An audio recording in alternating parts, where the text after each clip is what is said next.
और बंगाल अगर हम जीतेंगे तो हम बिहार में सरकार बनाएंगे।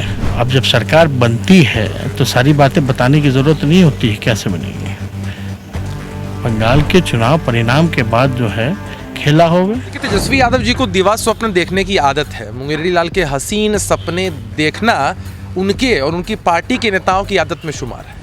नमस्कार, मैं हूं देवांशु। आप देख रहे हैं न्यूज़ फॉर नेशन। बिहार के नेता प्रतिपक्ष तेजस्वी यादव ने न्यूज़ फॉर नेशन से बातचीत के दौरान कहा है कि बिहार में 1 महीने के अंदर नीतीश सरकार जो है वो जाने वाली है। अगर बंगाल में बीजेपी हारती है तो उसका असर बिहार में भी होगा और विदाई जो है वो सीएम नीतीश कुमार की बिहार से हो जाएगी। हमारे साथ बात करने के लिए जेडीयू के प्रवक्ता अभिषेक जी हैं। आप लोग की विदाई हो रही है 1 महीने के अंदर। देखिए, तेजस्वी यादव जी को दिवा स्वप्न देखने की आदत है। मुंगेरी लाल के हसीन सपने देखना उनके और उनकी पार्टी के नेताओं की आदत में शुमार है। आपको याद होगा कि जब एग्जिट पोल्स आए थे और उनको लगा था कि वो जीत जाएंगे तो एग्जिट पोल के सीएम की तरह, जैसे काठ का पुतला होता है ना, ठीक एग्जिट पोल के सीएम की तरह अपने घर में भी उसे रुबाब में चलने लगे थे।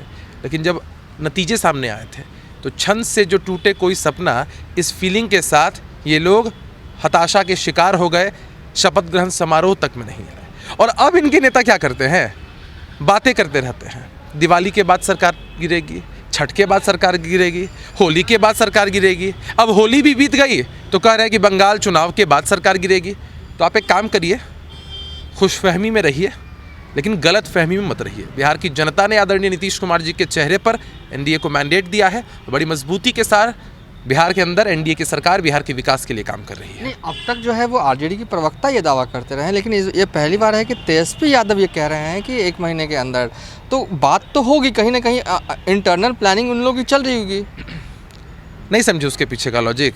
बताइए। तेजस्वी यादव जी के जो प्रवक्ता लोग हैं या उनके पार्टी के नेता जब इस बात को कह रहे थे तो लोग तो ऐसे नॉन सीरियस ले रहे थे। तो इन्होंने सोचा कि एक बार लोग ज़रा सीरियस इसको ले ले तो हम भी जोर आजमाइश कर लेते हैं, हम भी एक बार दावा ठोक देते हैं कि सरकार गिर जाएगी। तो भैया आप रहिए ना खुशफहमी में कि सरकार गिर जाएगी। ऐसे ही होली पे होली बीतती जाएगी, दिवाली पे दिवाली बीतते जाएगी और आप इसी भ्रम में जीते रहेंगे। लेकिन सवाल अगला मेरा ये है, लॉ एंड ऑर्डर को लेकर आरजेडी के तेवर तल्ख हैं। वो लगातार सवाल उठा रही है कि Nitish Kumar high level meeting करते हैं लेकिन उन मीटिंग का नतीजा सिफर ही रहता है। अभी हमने प्रेस वार्ता भी की एक लॉ एंड ऑर्डर के इशू को ही लेकर। आपने देखा कि मधुबनी कांड का उद्भेदन कितनी जल्दी हुआ, मुख्य आरोपी भी गिरफ्तार हुए, अन्य लोगों की भी गिरफ्तारी हुई। और इनकी तरफ से क्या किया गया? इनकी तरफ से एक जांच समिति गठित की गई और उनका संयोजक एक ऐसे व्यक्ति को बनाया गया जिस पर खुद इतने आपराधिक मामले हैं, जिन पर हत्या अपहरण जैसे संगीन आरोप हैं, जिन्हें बिहार ही नहीं बिहार के बाहर के जेलों का भी अनुभव प्राप्त है। तो भैया आपके यहाँ की टीआरपी अपराध है, यूएसपी अपराध है। तो आप जब ऐसा बोलते हैं ना, शोभा नहीं देता है।